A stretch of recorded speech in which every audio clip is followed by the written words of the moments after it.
Hello दोस्तों, स्वागत है आपका हमारे यूट्यूब चैनल उत्तराखंड ज्ञान विद जीवन में। आज हम देखेंगे भारत के संविधान के प्रैक्टिस सेट का भाग 2। इसमें इम्पोर्टेंट 34 क्वेश्चन हम देखने वाले हैं। ये सीरीज़ आगामी हमारे उत्तराखंड की सभी परीक्षाओं के लिए काफ़ी इंपॉर्टेंट होने वाली है। लगातार इसको फॉलो आपने ज़रूर करना है। इसी के साथ साथ बहुत सारे इंपॉर्टेंट जो भी प्लेलिस्ट हैं, हमारे टेलीग्राम चैनल के लिंक आदि जितने भी लिंक हैं वो सभी डिस्क्रिप्शन में दिए हुए हैं, उनको ज्वाइन ज़रूर करें। तो विदाउट वेस्टिंग टाइम स्टार्ट करते हैं। और पीडीएफ आपको टेलीग्राम में मिल जाएगी। पीडीएफ की बिल्कुल चिंता न करें, टेलीग्राम ज्वाइन कर ले, वहाँ आपको पीडीएफ प्राप्त हो जाएगी। तो पहला सवाल है, भारत में राष्ट्रपति बनने हेतु न्यूनतम आयु बताइए।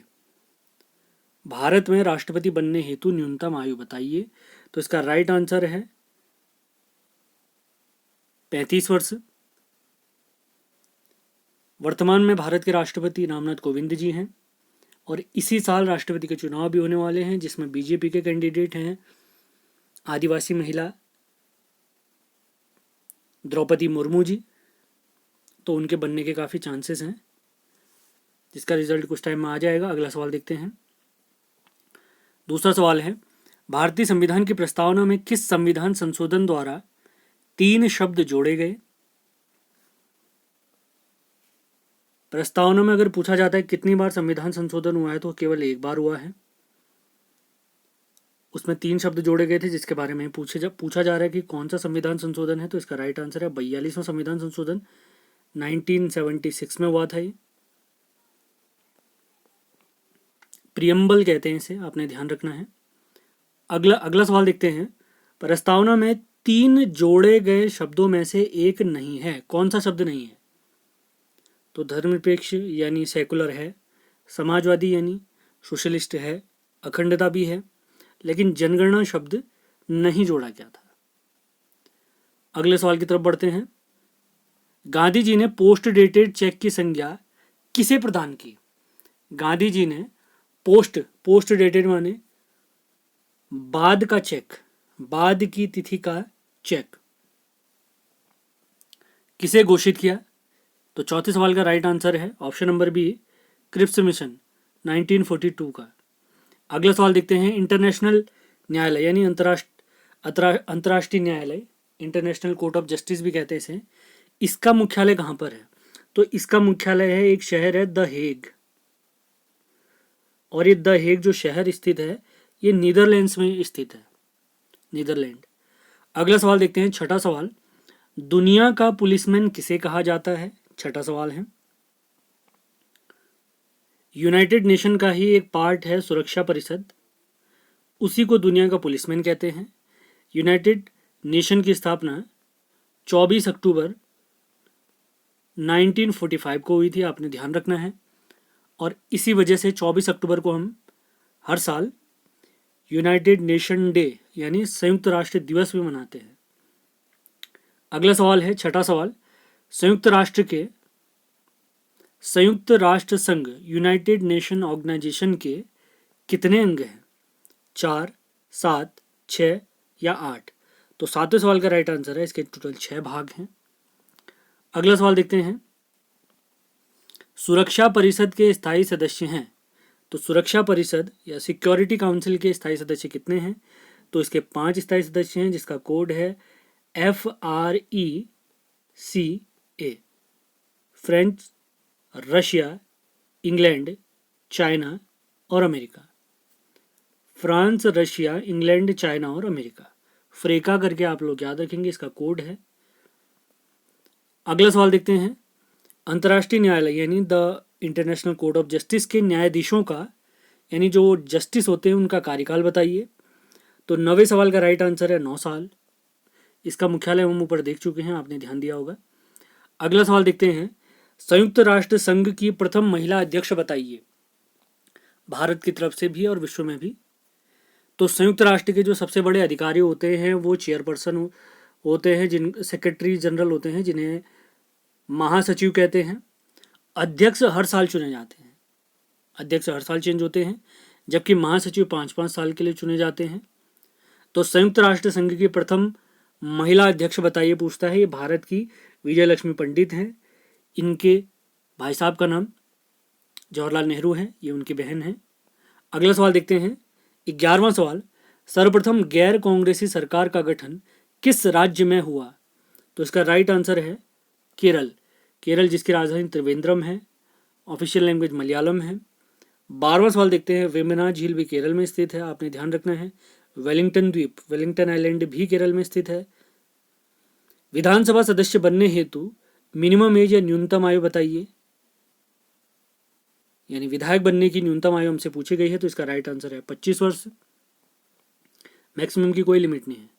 अगला सवाल देखते हैं, Vidhan Parishad member of legislative council होती है विधान परिषद, जिसके सदस्य होते हैं एमएलसी। तो इनके सदस्य चुने जाने के लिए न्यूनतम आयु हमसे पूछी गई है, तो इसका राइट आंसर है ऑप्शन नंबर सी, यानी 30 वर्ष। अगला सवाल देखते हैं, प्रथम विधि अधिकारी यानी सबसे पहले या फर्स्ट लॉ ऑफिसर कौन होते हैं हमारे भारत के? तो इसका राइट आंसर है महान्यायवादी, अटॉर्नी जनरल। इनके लिए हमारे कॉन्स्टिट्यूशन यानी संविधान में आर्टिकल 76 दिया गया है, जबकि महान्यायवादी की जो स्पेशल पावर दी गई है वो आर्टिकल 88 में दी गई है। अगला सवाल देखते हैं, 15वां सवाल, जम्मू कश्मीर विधानसभा की अवधि कितने वर्ष की होती है? जम्मू कश्मीर में पहले 6 वर्ष होती थी, लेकिन ये अब समाप्त हो चुका है। अब जम्मू कश्मीर एक यूनियन टेरिटरी यानी केंद्र शासित प्रदेश बन चुका है, जहां पर विधानसभा बनाई गई है, लेकिन अभी तक गठित फॉर्म नहीं हुई है क्योंकि चुनाव नहीं हुए हैं। अब बनेगी तो उसके कितने साल का कार्यकाल होगा? 5 साल का कार्यकाल होगा। अगला सवाल देखते हैं, भारत के प्रथम मुख्य चुनाव आयुक्त चीफ इलेक्शन कमिश्नर कौन थे? 16वां सवाल है, तो इसका राइट आंसर है सुकुमार सेन। 17वां क्वेश्चन देखते हैं, लोकसभा के पहले वाइस प्रेसिडेंट यानी उपाध्यक्ष कौन थे? अगर अध्यक्ष पूछा जाता तो जी मावलंकर जी थे, अब पूछा है उपाध्यक्ष, तो इसका राइट आंसर है अनंत शयनम अयंगर। वर्तमान में हमारे लोकसभा के अध्यक्ष अगर पूछा जाता है तो हमने याद रखना है ओम बिरला जी, ओम बिरला वर्तमान में। बढ़ते हैं 18वें सवाल की तरफ, भारत के प्रथम कार्यवाहक राष्ट्रपति कौन थे? भारत के पहले एक्टिंग प्रेसिडेंट कौन थे? तो 18वें क्वेश्चन का राइट आंसर है वीवी गिरी।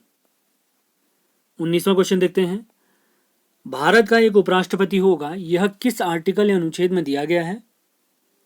भारत का उपराष्ट्रपति, इसका राइट आंसर है आर्टिकल 63। वर्तमान में अगर पूछा जाए हमारे उपराष्ट्रपति कौन है, तो इनका राइट आंसर है वेंकैया नायडू। भारत के उपराष्ट्रपति राज्यसभा के सभापति भी या स्पीकर भी होते हैं, हमने ध्यान रखना है। 20वां सवाल देखते हैं, मंत्रिपरिषद का निर्माणकर्ता व संहारकर्ता कौन होता है? मंत्रिपरिषद, काउंसिल ऑफ मिनिस्टर्स। तो 20वें का राइट आंसर है प्रधानमंत्री। इनको बनाए भी ही और हटाएंगे भी ये, लेकिन अपॉइंट इनको करेंगे हमारे और राष्ट्रपति। 21वां सवाल है, प्रथम गैर कांग्रेसी प्रधानमंत्री कौन थे? प्रथम गैर कांग्रेसी या ये कांग्रेस छोड़ चुके थे, पहले कांग्रेस से आए हुए थे। पूर्ण रूप से अगर गैर कांग्रेसी कहेंगे तो वो तो अटल बिहारी वाजपेयी हैं, लेकिन पहले गैर कांग्रेसी जो कांग्रेस के अलावा किसी अन्य पार्टी को ज्वाइन करके बने थे, तो इसका राइट आंसर है मोरारजी देसाई।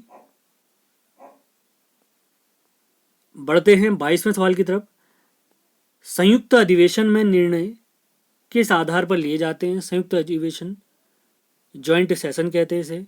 जब लोकसभा और राज्यसभा मिलकर कोई फैसला नहीं ले पाते हैं तो संयुक्त अधिवेशन बुलाया जाता है। तो यहाँ पर जो फैसले होते हैं वो किस आधार पर लिए जाते हैं? तो इसका राइट आंसर है बहुमत के आधार पर, यानी मेजॉरिटी के आधार पर लिए जाते हैं। बढ़ते हैं अगले सवाल की तरफ, राज्य कार्यपालिका का प्रधान कौन होता है? राज्य कार्यपालिका का प्रधान कौन होता है? तो इसका राइट आंसर है राज्यपाल होते हैं। और राज्यपाल के नाम पर काम कौन करते हैं? मुख्यमंत्री करते हैं। अगला सवाल देखते हैं 24वां सवाल,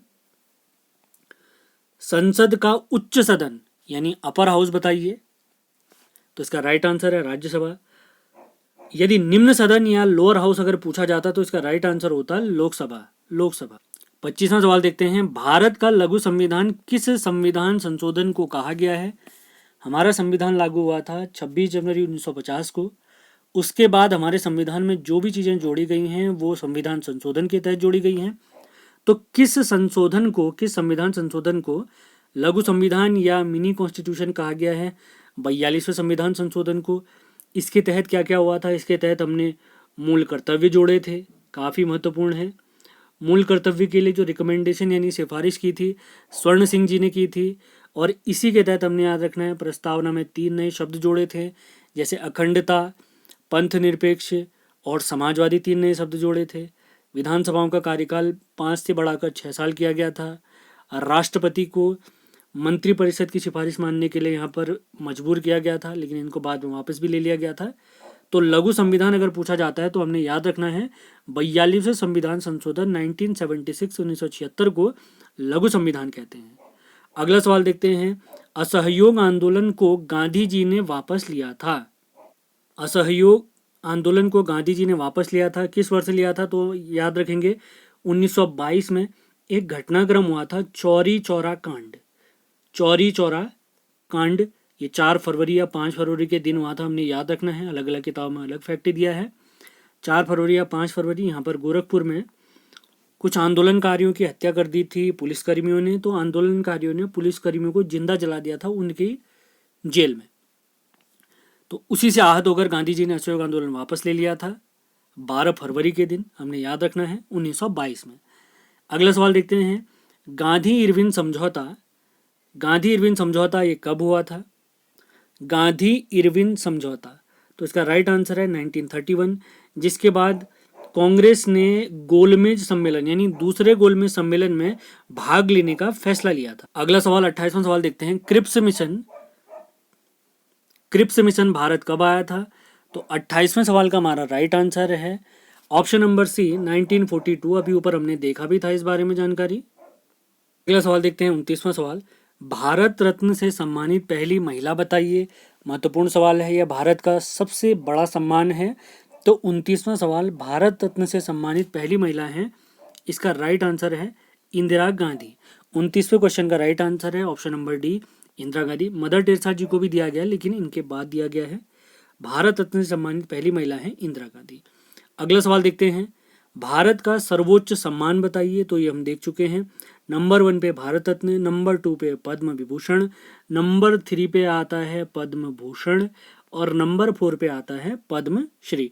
नंबर 1 भारत रत्न, दूसरे नंबर पे पद्म विभूषण, तीसरा पद्म भूषण और चौथा आता है पद्म श्री। बढ़ते हैं 31वें सवाल की तरफ, भारतीय राष्ट्रीय कैलेंडर को अपनाया गया था। 31वां क्वेश्चन है, भारतीय राष्ट्रीय कैलेंडर को अपनाया गया था। तो इसका राइट आंसर है 22 मार्च 1957। 22 मार्च 1957 ये शक संवत को अपनाया था हमारी भारत सरकार ने। अगला सवाल देखते हैं 32वां सवाल, भारतीय तिरंगा झंडा चक्र में कितनी तीलियां हैं? भारतीय तिरंगा झंडे में कितनी तीलियां हैं? तो इसका राइट आंसर है ऑप्शन नंबर ए 24, जो कि एक दिन के 24 आवर्स को दिखाते हैं। अगला सवाल देखते हैं आज का 33वां सवाल, राष्ट्रगान जनगण मन को संविधान सभा ने कब अपनाया था? राष्ट्रगान जनगण मन को संविधान सभा ने कब अपनाया था? तो इसका राइट आंसर है 24 जनवरी 1950। इसी दिन हमने राष्ट्रगीत को भी अपनाया था। इसी दिन संविधान पर अंतिम रूप से साइन भी हुए थे। इसी दिन भारत के पहले राष्ट्रपति राजेंद्र प्रसाद भी चुने गए थे। और इसी दिन हमारे संविधान सभा की अंतिम बैठक यानी 12वीं बैठक भी इसी दिन हुई थी, 24 जनवरी 1950 को। अंतिम सवाल देखते हैं, भारत का राष्ट्रीय पशु बताइए। तो इसका राइट आंसर है बाघ। बाघ प्रोजेक्ट कब आया अगर पूछा जाए, हमने ध्यान रखना है बाघ प्रोजेक्ट आया था 7 अप्रैल 1973 को। इसी बाघ प्रोजेक्ट के तहत जो रिजर्व घोषित किया गया था नेशनल पार्क, यानी बाघ प्रोजेक्ट के तहत बाघों के लिए आरक्षित जो नेशनल पार्क किया गया था वो हमारा कार्बेट नेशनल पार्क था।